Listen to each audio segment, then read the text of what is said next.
시편 51편. 다윗의 시, 영장으로 한 노래. 다윗이 밧세바와 동침한 후 선지자 나단이 저에게 온 때, 하나님이여 주의 인자를 쫓아 나를 긍휼히 여기시며 주의 많은 자비를 쫓아 내 죄가를 도말하소서. 나의 죄악을 말갛게 씻기시며 나의 죄를 깨끗이 제하소서. 대전하는 내 죄가를 아오니 내 죄가 항상 내 앞에 있나이다. 내가 주께만 범죄하여 주의 목전에 악을 행하였사오니 주께서 말씀하실 때 의로우시다 하고 판단하실 때 순전하시다 하리이다. 내가 죄악 중에 출생하였으며 모친이 죄 중에 나를 잉태하였나이다. 중심의 진실함을 주께서 원하시오니 내 속에 지혜를 알게 하시리이다. 우슬초로 나를 정결케 하소서. 내가 정하리이다. 나를 씻기소서. 내가 눈보다 희리이다. 나로 즐겁고 기쁜 소리를 듣게 하사 주께서 꺾으신 뼈로 즐거워하게 하소서. 주의 얼굴을 내 죄에서 돌이키시고 내 모든 죄악을 도말하소서. 하나님이여 내 속에 정한 마음을 창조하시고 내 안에 정직한 영을 새롭게 하소서. 나를 주 앞에서 쫓아내지 마시며 주의 성신을 내게서 거두지 마옵소서. 주의 구원의 즐거움을 내게 회복시키시고 자원하는 심령을 주사 나를 붙드소서. 그리하면 내가 범죄자에게 주의 도를 가르치리니 죄인들이 주께 돌아오리이다. 하나님이여 나의 구원의 하나님이여 피 흘린 죄에서 나를 건지소서. 주여 내 입술을 열어주소서. 내 입이 주를 찬송하여 전파하리이다. 주는 제사를 즐겨하지 아니하시나니 그렇지 않으면 내가 드렸을 것이라. 주는 번제를 기뻐 아니하시나이다. 하나님의 구하시는 제사는 상한 심령이라. 하나님이여 상하고 통회하는 마음을 주께서 멸시치 아니하시리이다. 주의 은택으로 시온의 선을 행하시고 예루살렘 성을 쌓으소서. 그때 주께서 의로운 제사와 번제와 온전한 번제를 기뻐하시리니 저희가 수소로 주의 단에 드리리이다.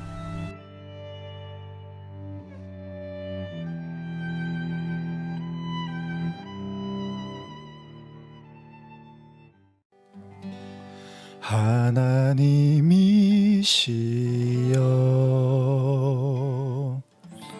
나의 모든 죄를 도말하소서. 주의 자비를 쫓아 내 죄악을 깨끗이 씻기소서. 중심의 진실함을 하나님께서 원하시오니 우둔한 나의 속에 당신의 지혜를 알게 하소서. 하나님이시여 내 안에 정한 마음을 창조하시고 내 안에 정직한 영을 주사 새롭게 하옵소서.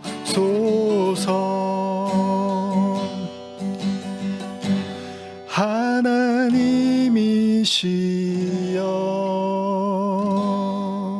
내 안에 정한 마음을 창조하시고 내 안에 정직한 영을 주사 새롭게 하옵소서.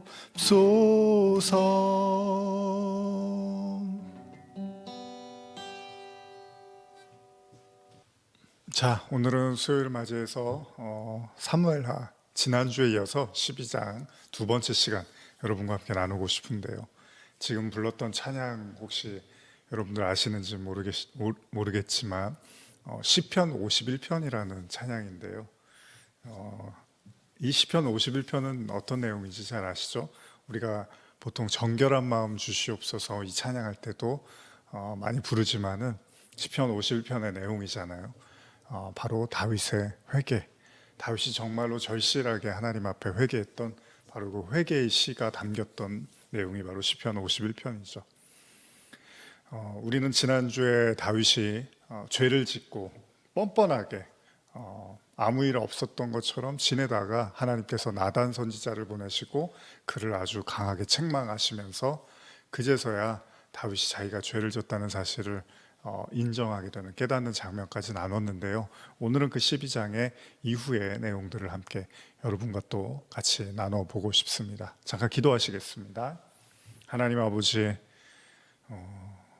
사무엘하 내용을 보면서 조금은 무거운 내용이고 어쩌면은 받아들이고 인정하고 싶지 않은, 우리 자신을 들여다보고 비춰보고 싶지 않은 내용일지도 모르지만, 그럼에도 불구하고 하나님의 말씀은, 하나님의 은혜는 단지 우리의 눈에 달콤해 보이는 이야기들만이 있는 것이 아니라 때로는 강한 채찍질이라 할지라도 그 또한 우리에게 생명이 되고 또 하나님께 더 가까이 갈 수 있는 길이 되고 은혜가 됨을 또한 인정하며 나가기를 원합니다.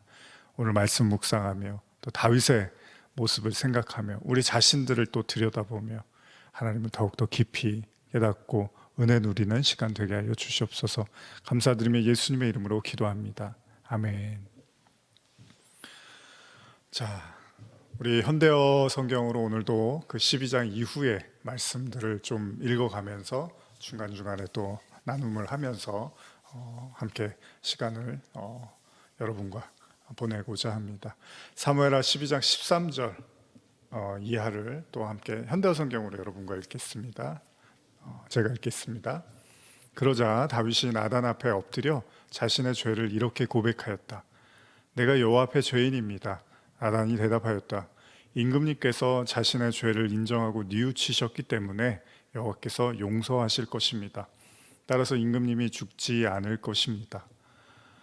참, 이게 이제 12장 3절인데요. 우리가 지난주에 12장 12절까지의 내용을 같이 읽었었는데, 여기 그 12절까지의 내용을 한번 제가 몇 절만, 10절에서 12절까지만 한번 현대어로 다시 읽어드릴게요. 내가 나를 업신여기고 내 욕망을 채우기 위하여 간음과 살인으로 모든 사람을 속이고 햇사람 우리아의 아내를 내 아내로 삼았으니 이제부터는 앞으로 영영 내 집안에서 칼에 맞아 죽는 사람들이 끊어지지 않을 것이다. 특별히 내가 내 생전에 내릴 재앙을 똑똑히 들어라. 내가 낳은 자식들은 끊임없이 내게 재앙을 일으키도록 하겠다. 내 생전에 너희 아내들을 빼앗아 다른 사람에게 주면 그가 대낮에 내 아내들을 데리고 잘 것이다. 너는 아무도 모르게 그런 일을 감쪽같이 저질렀으나 나는 대낮에 세상이 다 알도록 퍼뜨려서 온 이스라엘이 구경하도록 하겠다. 분명히 다윗이 죄를 짓고 하나님이 정말로 이런 어떤 심판과 재앙을 내리겠다고 나단을 통해서 강력하게 말씀을 하시죠. 다윗이 정말 어찌해야 할 바를 몰랐을 거예요. 그리고 이미 여러분과 제가 나눴지만 다윗은 너무나 큰 범죄를 저질렀어요. 해서는 안 될 일이고 누군가에게 너무나 큰 상처와 아픔을 주게 된 것이죠. 그래서 다윗도 아무리 하나님의 사람이고 하나님이 기름 부어 세운 왕이라 할지라도 하나님도 그 죄에 대해서는 가차없이 지금 말씀을 하고 계십니다. 이럴 때 인간이 할 수 있는 게 뭘까요? 그렇습니다. 자기의 죄를 인정하는 겁니다. 자기의 죄를 고백하고 뉘우치는 거죠. 사실 오늘날 우리가 사는 세상도 그렇지만은 많은 사람들이 불편하고 힘들어하는 것 중에 하나가 잘못을 저지르고 분명히 문제를 일으키고 누군가를 아프게 하고 힘들게 했는데 인정하려고 하지 않는 것, 잘못을 구하려고 하지 않는 것, 용서를 구하려고 하지 않는 것, 그 자체만 이미 너무나 큰 상처와 아픔을 받았는데 그것도 너무 힘든데 그 가해자가 잘못을 저지른 사람이 인정조차 하지 않고 나는 아무런 잘못이 없다 라고 말해버리면 정말 그것이 정말 한이 되는 거잖아요. 마음에 고통이 되는 거고, 보상이나 이후에 어떤 처리는 나중이라 할더라도 2차적인 거라 하더라도 일단은 좀 인정을 해야 되는데 인정하지 않으려고 할 때 정말로 사람들의 마음이 무너지겠죠. 아마 다윗도 그랬을 거예요. 나단이 문제를 지적하고 잘못을 지적했고 하나님이 너를 이제 정말 심판할 거야, 엄히 다스릴 거야 라고 했는데 다윗이 내가 그게 뭐가 잘못입니까? 그게 왜 잘못된 겁니까? 그럴 수도 있는 거 아니고 왕 정도 됐으면 그 정도 일들은 눈 감아줘야 되는 거 아닙니까? 이렇게 말하면 정말 뭐 밧세바도 그렇고요, 나단도 그렇고 하나님도 이건 너무나 분노하게 만드는 거겠죠. 그 요한일서인가 보면은 하나님을 거짓말하는 이로 만드는 그런 내용이 나오거든요. 이게 뭐냐면 인간이 스스로 죄 없다고 하면 하나님을 거짓말하는 걸로 만든대요. 그러니까 하나님은 분명히 이 땅을 보고 인간의 죄를 알고 계시는데 인간이 나는 그렇게 산 적 없습니다, 나는 그렇게 나쁜 사람 아닙니다, 이렇게 말해버리면 하나님이 죄가 하나님을 거짓말하는 이로 만드는 거라고 하는데, 다윗은 지금 이제 자기의 죄의 이야기를 쭉 듣고서 이제 드디어 입을 벌고 인정을 합니다. 내가 여호와 앞에 죄인입니다. 그랬더니 또 나단이 뭐라 그러냐면 임금님께서 자신의 죄를 인정하고 뉘우치셨기 때문에 여호와께서 용서하실 것입니다. 따라서 임금님이 죽지 않을 것입니다. 일단 이렇게 인정만 해도 하나님께서 그래도 그렇게 자기의 죄를 뉘우치고 인정만 해도 용서를 해주시겠다라는 식으로 지금 나단이 이야기를 하죠. 이 인정한다는 게 참 어려운 것 같아요. 저도 뭐 긴 시간은 아니지만 이제 신학교 이제 다니고 졸업하고 이후에 시간들도 뭐 사역도 하고 목회도 하고 잠깐 뭐 선교도 갔다 오고 뭐 이런 이제 신앙의 시간들을 보내면서 좋은 사역자는 누구일까? 어떤 사람이 좋은 사역자일까? 뭐 이런 고민들 저 스스로도 많이 해보고. 근데 제가 이제 프랑스에 있을 때 이제 그 프랑스 제가 다니던 교회에 이제 섬기던 목사님께서 참 좋으셨어요. 따뜻하고 프랑스 분인데도 참 이렇게 한국 사람의 정서가 흐르는 따뜻한 정이 많이 느껴지는 그런 분이셨는데 그런 이야기를 나눴던 것 같아요. 뭐 그 사모님하고 이렇게 이야기를 나누다가 사모님께서 사모님은 이제 한국 분이셨는데 사모님이 그런 말씀을 하시더라고요. 남편 목사님은 참 뭐 여러 가지 뭐 자랑하시려고 그런 건 아니고요. 참 잘하는 게 하나 있는데 잘 인정한대요. 스스로를 자기 어떤 실수나 잘못이 있을 때 빨리빨리 인정하고 또 기도하는 그런 분이라는 이야기를 하면서 그래서 하나님이 이뻐하시나 봐요. 뭐 이제 이런 이제 이야기를 나눴던 기억이 어렴풋이 나는데 그렇습니다. 이게 자기를 인정한다는 게 굉장히 어떻게 보면 훌륭한 거죠. 이게 어떻게 보면 신앙인으로서 또 목회자로서 리더십으로서의 훌륭한 덕목일 수도 있어요. 오늘날 아까도 말씀드린 것처럼 오늘날의 사회가 정말 혼란스럽고 뭐 싸우고 매일 그냥 어떤 서로 진영 논리에 빠져서 이런 이유 중에 하나가 이제 인정하는 거에 대한 문제죠. 사람과 사람과의 갈등 대부분 다 어떤 왜 인정하지 않느냐, 서로 이제 그런 이야기들을 주거니 받거니 하면서 다투게 되는데요. 쉽지가 않습니다. 왜냐하면 뭘 하나 인정을 해버리면은 또 내가 수그리고 들어가야 될 것 같고 저 사람도 잘못했는데 왜 나만 혼자 인정해? 내가 혼자 인정하면 마치 내가 혼자 독박을 쓰는 것처럼 나만 혼자 잘못된 사람처럼 바보가 될 텐데 이런 거 있잖아요. 그러니까 참 어려워요. 뭐 저도 쉽게 어떤 그런 우리가 사는 세상 사회의 분위기에 대해서 뭐라고 참 이러쿵저러쿵 말하기는 어렵지만 그러나 우리가 이제 성도로서 하나님을 믿는 사람으로서 어쨌든 하나님은 그 죄, 자기가 지은 죄악에 대해서 인정하고 하나님께 용서를 구하는 자들에게 하나님은 은혜를 베푸신다는 게 이제 기독교잖아요. 그래서 기독교가 물론 사람이 봤을 때는 분명히 잘못된 거고 손가락질마다 마땅하고 쉽게 용서할 수 없는 것들이지만 하나님은 어쨌든 간에 우리가 믿는 거는 하나님 앞에 나오면 누구나 하나님이 진심으로 용서하면 회개의 기회를 주시고 용서하신다라는 것이 우리가 믿는 거잖아요. 다윗의 지금 모습에서도 분명히 위기는 맞고 이거 최악의 다윗의 인생에 있어서의 최악의 죄고 잘못이고 해서는 안 되는 일이고 앞으로 이 일 때문에 다윗이 굉장히 많은 어려움을 당하는 것도 사실입니다. 그러나 중요한 건 이 상황에서 어쨌든 간에 하나님의 뭐 나단을 보내신 하나님의 도움이든 뭐든 간에 다윗이 인정을 했다는 거예요. 인정하는 거, 그게 중요한 거죠. 근데 사실은 뭐 당연히 잘못했으니까 인정하는 게 맞는데 사람이 그게 잘 안 되는 거죠. 왜 안 될까요? 아까도 제가 잠깐 나눴지만 인정을 해버리면 꼭 내가 나만 그런 사람 같고 또 내가 지금까지 쌓아놓은 모든 업적이라든지 사람들에게 보여줬던 이미지가 한순간에 추락하는 것 같으니까 인정하기가 어려워지는 거죠. 그러니까 나중에 이제 감추잖아요. 그런 걸 막 힘이나 돈이나 권력으로 사람들이 어떤 잘못을 저지르면 그런 걸 이렇게 감추려고 하잖아요. 다윗도 그랬던 거잖아요. 자기의 힘과 권력으로 감추려고 들다가 하나님한테 아주 된통 혼이 나게 되는 거죠. 계속 한번 읽어볼까요? 14절 이하. 그러나 임금님께서 간음과 살인죄로 여호와를 모욕하였기 때문에 이번에 밧세바가 낳은 임금님의 아들은 틀림없이 죽을 것입니다. 나단은 이 말을 마치고 왕에게서 떠나 자기의 집으로 돌아갔다. 여기 괄호하고 죄악의 씨는 죽는다. 여호와께서 나단의 왕궁을 떠나자마자 밧세바가 다윗에게 낳아준 아이를 저 몹시 앓게 하셨다. 결국 이제 하나님의 말씀대로 됩니다. 그 밧세바와 동침해서 낳은 아들은 이제 죽게 되는 거죠. 그러자 다윗은 성소로 하나님을 찾아가 계속 어린아이를 살려달라고 애원하였다. 그는 이렇게 금식 기도를 올린 후 왕궁으로 돌아와서도 베옷을 입고 밤을 새우며 맨 땅에 누워서 지낸다. 왕궁의 노인들이 왕의 건강을 우려하여 그를 데려다가 침실에 눕히려 했으나 그는 일어나지도 않았을 뿐더러 음식도 먹지 않았다.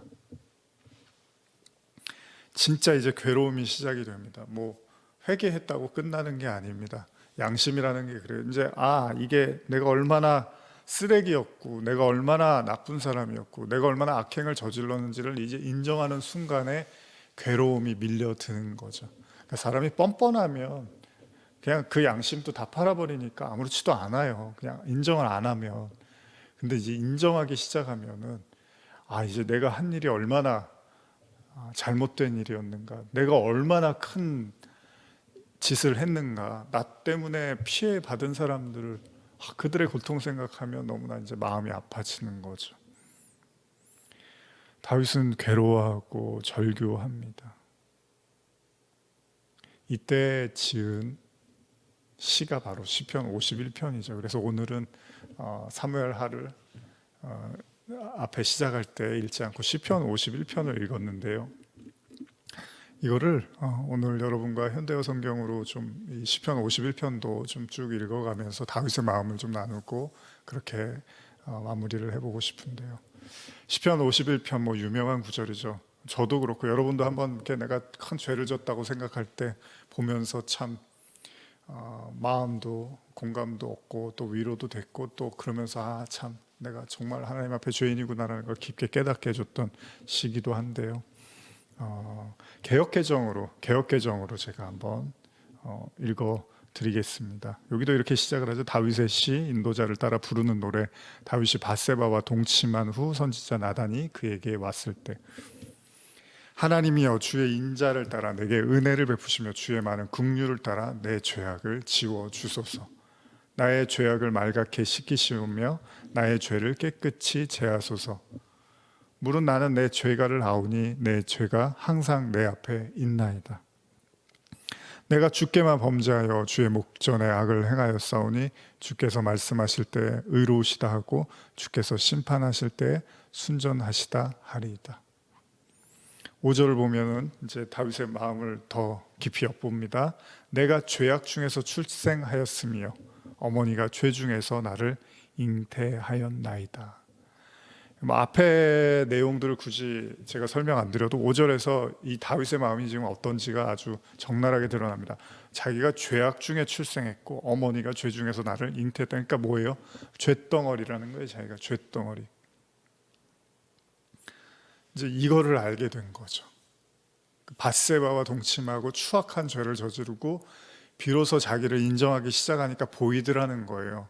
인간이 하나님 앞에서 얼마나 죄인인지가 보이더라는 겁니다. 사실은 제가 오랫동안 설교해오지만 그 설교들의 내용이 어떻게 보면 이제 우리 죄를 깨닫는 거잖아요. 먼저 우리 죄를 깨닫고 회개함으로써 성령을 통해서 이제 하나님의 은혜와 구원을 누리는 건데 이게 안 들리고 인정이 잘 안 된다는 거예요. 이게 우리가 복음도 듣고 예배도 드리고 신앙생활도 하고 하지만 요즘 저는 이제 그런 생각도 들어요. 교회가 요새 이제 뭐 온라인 예배다 이제 이렇게 해서 뭐 교회를 굳이 안 나가도 그냥 집에서 예배 드려도 된다. 물론 뭐 건강이라든지 이제 코로나 때문에 그런 것들이 충분히 그런 생각 하실 수 있지만 근데 또 뒤집어서 교회가 그러면 그냥 예배만 드리는 데를 교회라고 하는 건지 여러분들이 교회 다닐 때 그냥 예배만 드렸었는지 다른 거는 안 하고 그냥 딱 주일에 예배만 드리고 그 다음에는 교회 생활이라는 건 없었는지 그건 아니잖아요.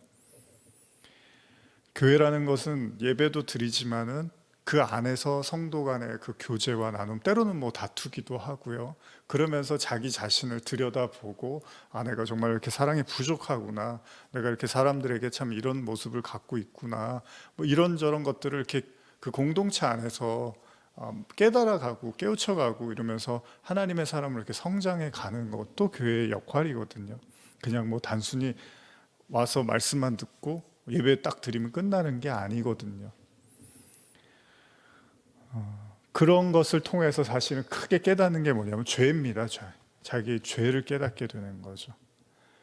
그 죄라는 것도 그렇잖아요. 혼자 있을 때는 잘 모르는데 이제 사람들하고 관계를 맺다 보면 알게 되는 거잖아요. 아 내가 이렇게 좀 상처도 잘 주는구나. 또 내가 반대로 상처도 또 잘 받는구나. 아 내가 또 이렇게 세심하지가 못하구나. 또 내가 이렇게 다른 사람을 섬기고 이런 마음이 많이 인색하구나.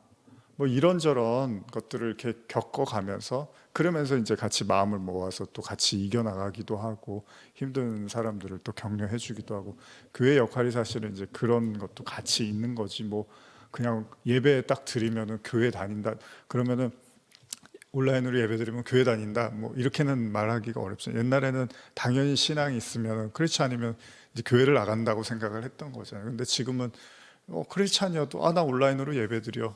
그럼 나 교회 다니는 거야. 또 이렇게 말하기는 어려운 거죠.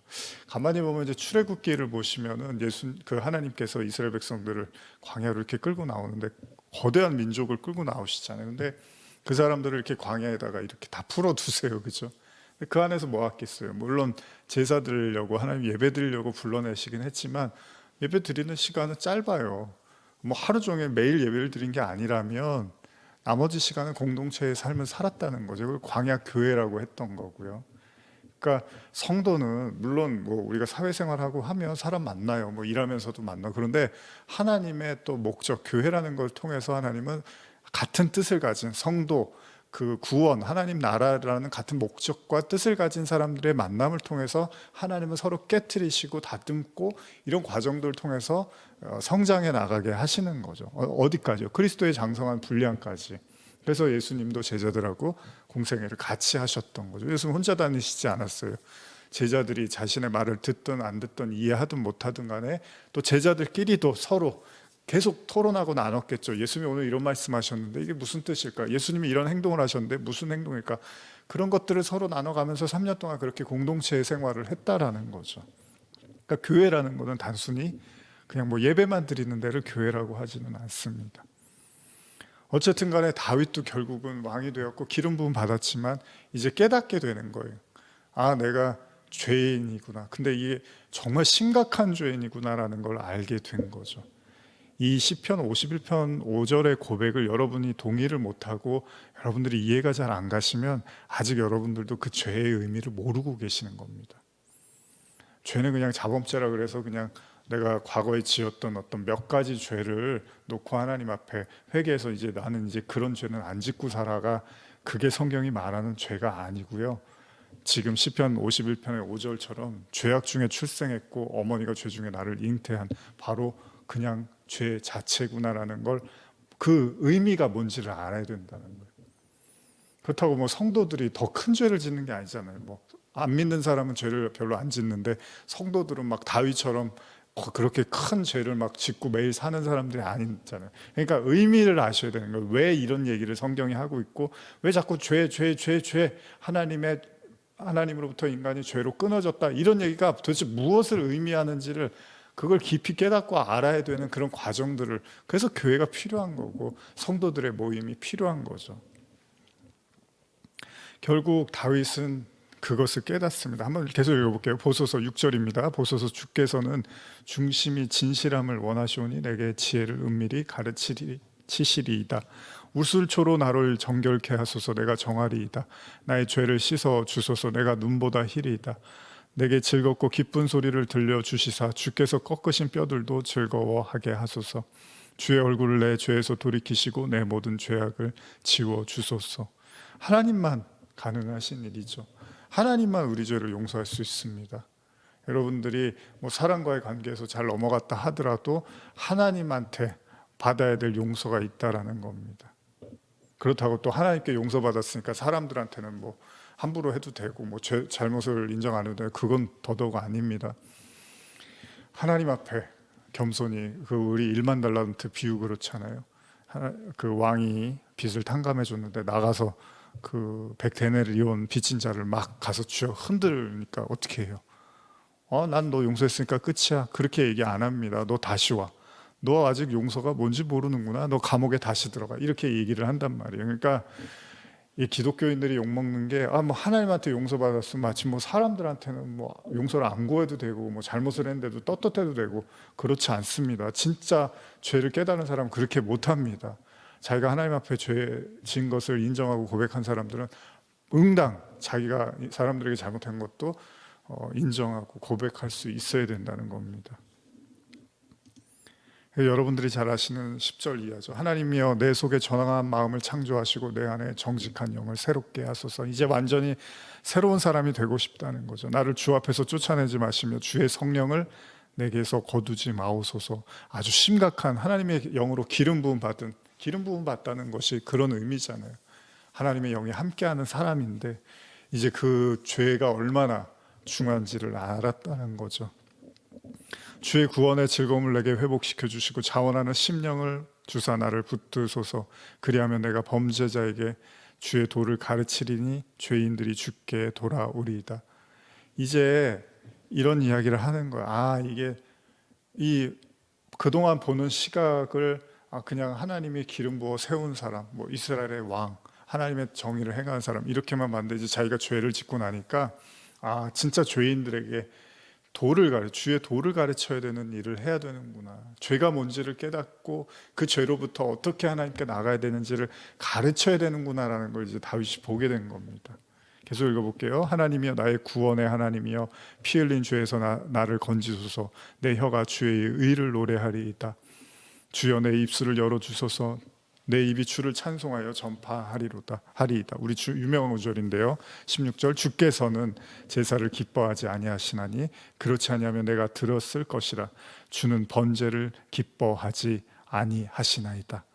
하나님께서 구하시는 제사는 상한 심령이라. 하나님이여 상하고 통회하는 마음을 주께서 멸시하지 아니하시리이다. 주의 은택으로 시온의 선을 행하시고 예루살렘 성을 쌓으소서. 그때 주께서 의로운 제사와 번제와 온전한 번제를 기뻐하시리니 그때 그들이 수소를 주의 제단에 드리리이다. 이 죄를 깨닫고 이게 이제 우리가 자주 얘기하는 건데 중요한 걸 하나 깨닫는 거죠. 뭐요? 하나님은 형식적인 제사를 원하는 분이 아니라는 겁니다. 하나님이 원하시는 제사는 상한 심령, 상하고 통회하는 마음, 가난한 마음이라고도 하고 예수님이 애통하는 마음이라고도 했던 바로 그 마음을 주님이 원하신다는 겁니다. 성경은 이걸 깨달아 가는 거예요. 그러니까 여러분과 제가 뭐 하나님을 믿고 알면 알수록 마음이 이렇게 공고하고 상하고 통회하는 마음이 생길까? 그게 맞아요. 왜냐하면 죄를 알게 되니까 인간의 그 죄, 우리의 죄를 깨닫게 되니까. 그러니까 저와 여러분들에게 주어진 환경과 현실 속에서 제일 먼저 들여다볼 건 여러분 자신입니다. 우리 자신을 들여봐요. 우리 지난주 말씀처럼 나단이 다윗에게 복음을 이제 하나님의 메시지를 전했잖아요. 그랬더니 화를 내면서 그런 나쁜 사람이 어딨냐고 그랬더니 뭐라 그래요? 당신이 그 사람이라고. 그러니까 설교든 뭐 말씀이든 다 우리 얘기하는 거예요. 내 얘기하는 거예요. 내 얘기. 내 얘기를 하는 건데 그걸 자꾸 다른 사람 얘기로 들으려고 하고 저 사람 얘기구나, 저 사람들 얘기하는 거구나. 그것도 잘못된 거예요. 진짜 설교는 저도 여기서 말씀을 전하지만은 제 자신에 대한 얘기이기도 하지만 여러분 자신 개인에 대한 얘기를 하는 거, 그렇다고 뭐 의도적으로 무슨 여러분들이 뭐 잘못한 거 찾았다가 그걸 설교할 때 하는 그런 게 아니라, 그런 유치한 게 아니라 복음 자체가 우리 모두 우리 자신에 대한 얘기를 하고 있단 말이죠. 그러니까 이게 유체 이탈이 되는 거예요. 이게 뭐 복음은 계속 듣고 말씀은 계속 듣는데 사람은 갈수록 더 강팍해지는 거예요. 갈수록 더 교만해지고 갈수록 더 기고만장해져요. 그게 유대인들의 모습이었잖아요. 어떻게 하나님이 율법을 주셨는데 그 율법을 지키면 지킬수록 더 기고만장해지는 거예요. 더 하나님하고 대적하는 거예요. 이렇게 될 수 있다니까요. 왜요? 내 얘기가 아니니까. 그게 저 사람 이방인들 얘기고 저 하나님 선택받지 못한, 부름받지 못한 사람들 얘기겠거니라고 생각을 하니까 더 갈수록 기고만장해지는 거예요. 나는 의롭고 나는 선하고 나는 착하고 나는 잘 견뎠는데 저 사람들은 의롭지 못하다는 거예요. 이런 마음 가지면 이거는 하나님의 사람이 아닙니다.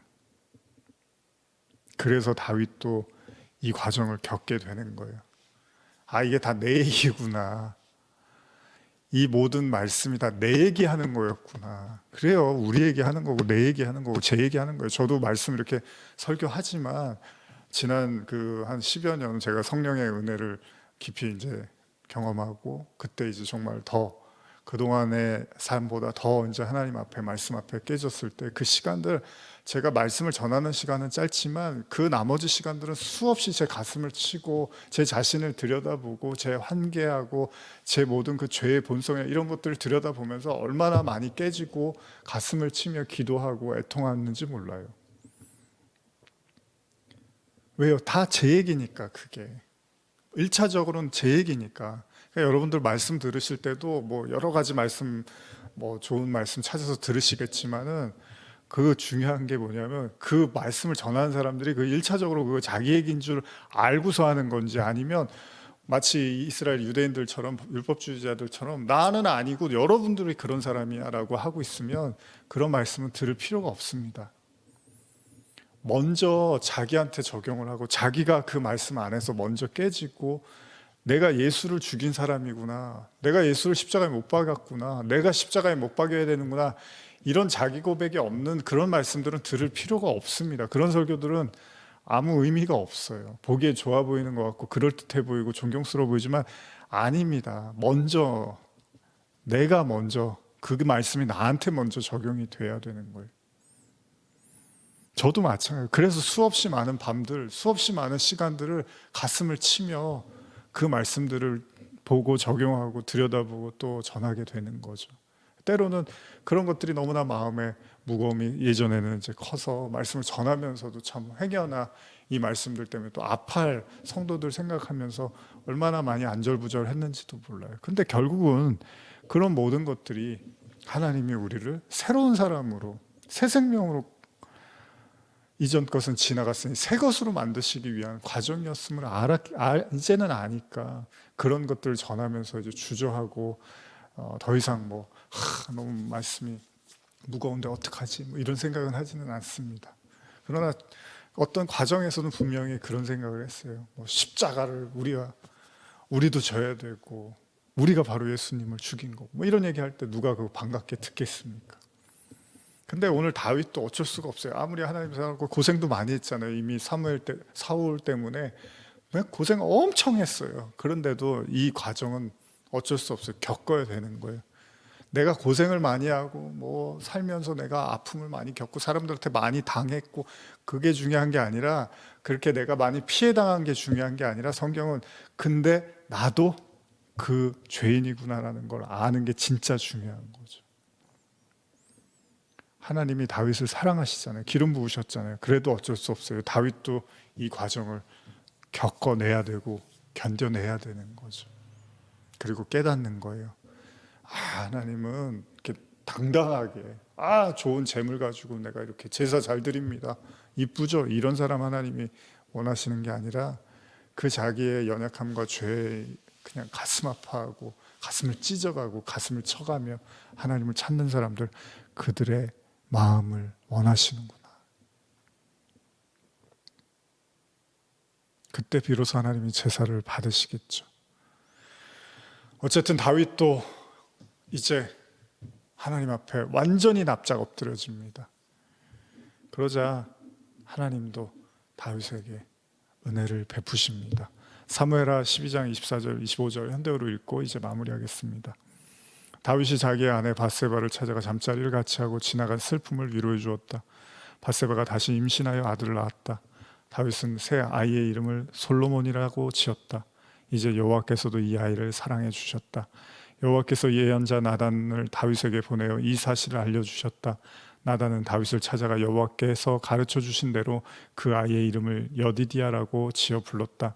이는 여호와께서 사랑하시는 아이라는 뜻이다. 그렇게 아파하고 회개하고 인정하고 또 처절하게 하나님을 붙잡고 몸부림치면 하나님도 용서하시고 새로운 출발을 허락하십니다. 이것이 모든 성도의 삶이고 십자가의 여정입니다. 하나님을 바라보십시오. 그리고 여러분들의 모든 것들을 하나님 앞에 납작 엎드려 드러내십시오. 하나님이 받아 주실 것입니다. 우리 찬양하면서 또 마지막으로 여러분 오늘 들었던 말씀들 시편 51편에 또 가사도 그렇잖아요. 이 말씀들이 여러분 자신의 말씀이라고 생각하고 잠깐 묵상하면서 마무리하겠습니다. 다윗의 마음으로 시편 51편 또 기억하며 잠시 기도하시겠습니다. 하나님이시여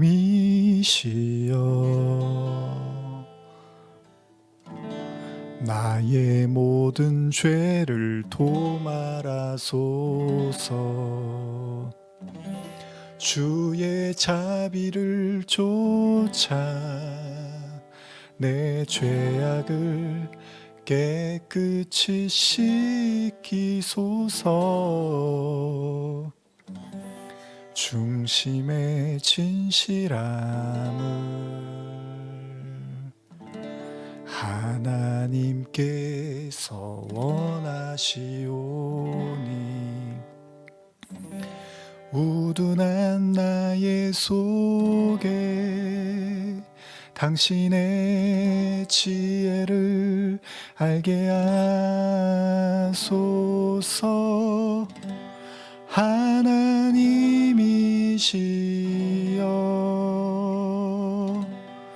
내 안에 정한 마음 하나님이여 내 속에 정한 마음을 창조하시고 내 안에 정직한 영을 새롭게 하소서. 나를 주 앞에서 쫓아내지 마시며 주의 성신을 내게서 거두지 마옵소서. 주의 구원의 즐거움을 내게 회복시키시고 자원하는 심령을 주사 나를 붙드소서. 하나님이시여